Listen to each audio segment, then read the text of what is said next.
oku nuko President Yoweri Kaguta Museveni yayakirwa abantu bingi munonga akuronda Karuru omu district ya Kazo.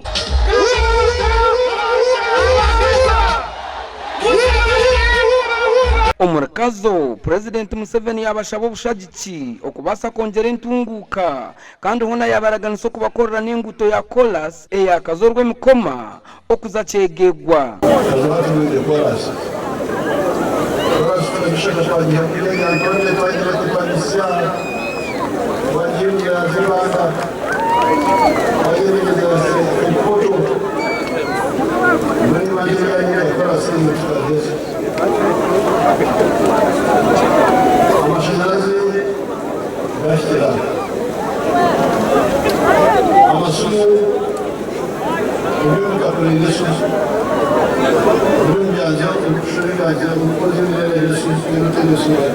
General Museveni yagambira abanyakazi okutamana ntasa y'amaka okukira okwirukangana baronde emirimo kandi ogu yabaraganisa n'okubahereza amaizi marungi. Orumukuru w'entebe ya NRM Kazo Wilson Nkija niwe yajwekera orubaju rwa district kandi ogu yashaba President okutungurirwa rya Kazo.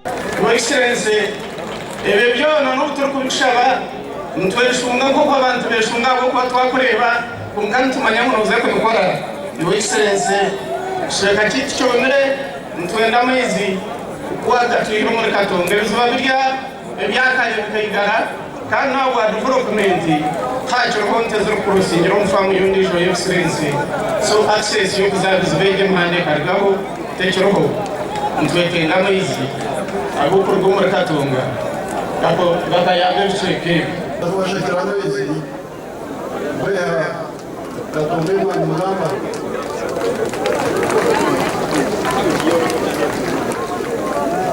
ubufashakire abashe abashakira n'indunga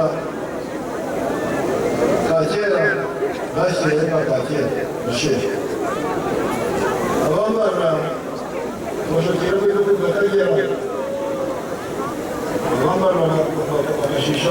Honorable John Nasasira nawe yasima mukuru w'ihanga abo kutungura ebyo bwegese kandi hamwe n'entura y'abantu kandi no kurinda obusinge.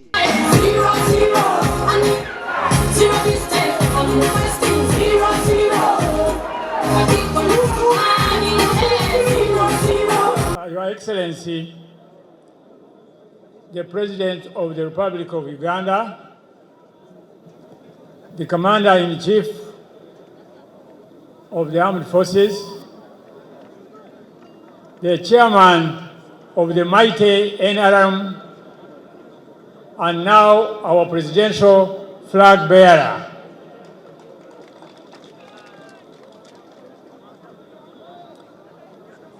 The second Vice Chairperson of NRM, and also the Speaker of Parliament, the Deputy Speaker of Parliament,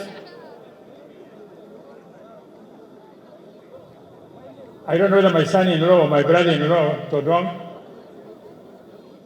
honorable ministers, religious leaders, local leaders, nimumwena abantu bakazo mugumire munonga, mugumire kimwe, mwebale kuija.